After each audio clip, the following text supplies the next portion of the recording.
everyone, Tia Fuller here. I'm coming to you because I'm actually starting a series that I'm quoting the TIA tutorial. And what that is TIA, an acronym for Technique Inspiring Artistry. Pretty much this is just a social medium in a way that I'm able to share with you my process, being a musician, being a saxophonist, a woman in the music, also touring with my own band, touring with Beyonce, and being an educator. Trying to bring that all together for you in a very casual yet transparent way.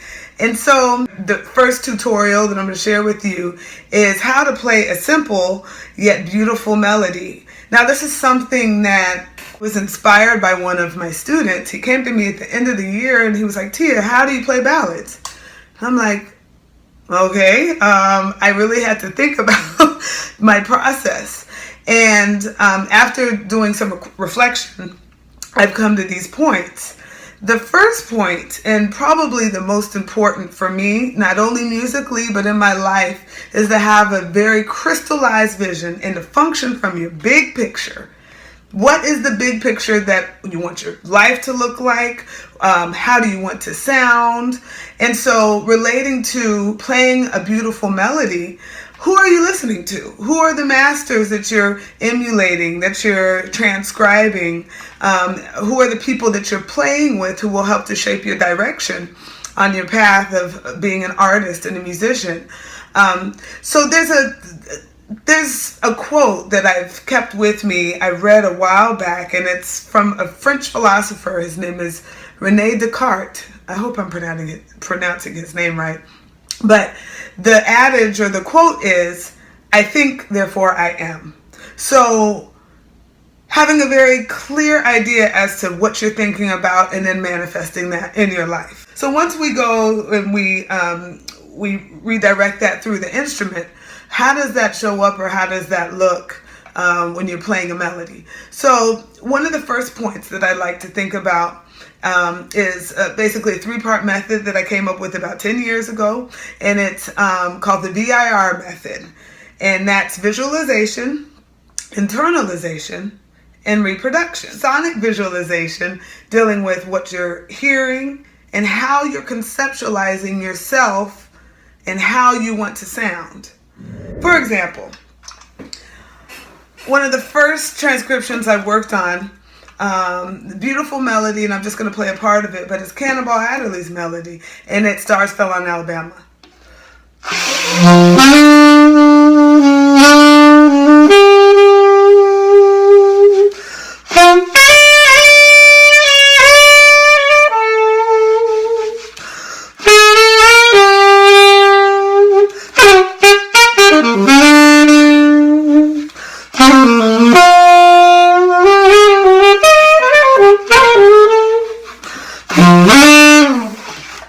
Okay, so that's, Stars Fell on Alabama, and I can hear, till this day, I can hear Cannonball Adderley's sound imprinted in my head. Now, although I had a slightly dry read, I'm still hearing the imprint of his sound in my head to where I'm able to pretty much reach toward that when I blow through the instrument. So the second point is internalization. And to me, that's like the digestion of information. When you're able to listen to something, conceptualize something, surround yourself with it, then how are you digesting it? What are the different components that you're extracting from the idea or from a melody? And that's all encompassing. That could include sound production, of course, but that could also include phrasing, articulation, nuance, tonguing, release, vibrato, all of those different things, which I will discuss in later tutorials. But those key elements as to breaking the melody down as to what you want to emulate and how you want to sound. And the third is reproduction. Reproduction, being able to go from a level of sonic visualization to internalization, bringing it on the inside of yourself, and then reproducing it in a way that, of course, is respecting and honoring the artist. But after taking it and assessing it through that process, that internalized process, being able to manifest it in a way that is yours. Being able to produce something, reproduce something, a melody or a standard that is yours. So for example, this is one of my favorite ballads.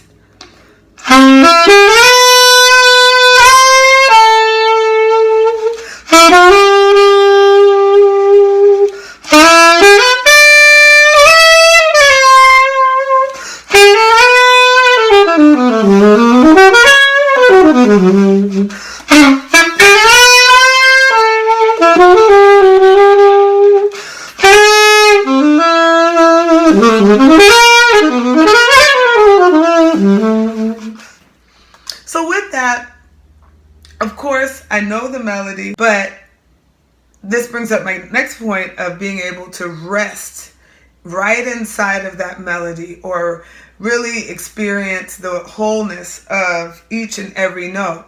There's a way that you can play a melody and it has no emotion.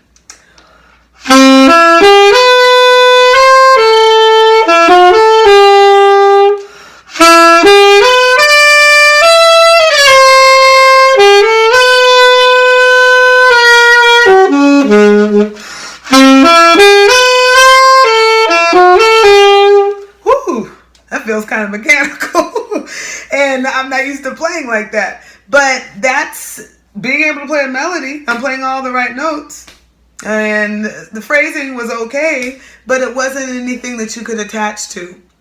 Now, this time, I'm actually going to play it again and I'm going to conceptualize sitting on the inside of each and every note so that you can feel the emotion.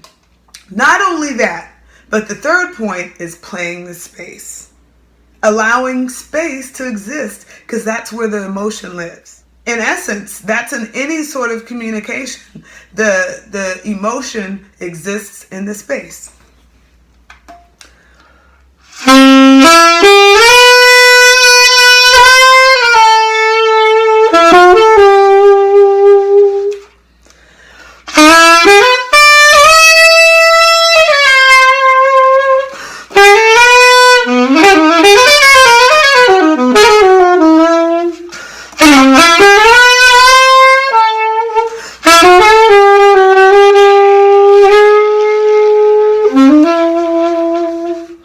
Taking one note and sitting right in the core of it is key to playing a simple yet beautiful melody.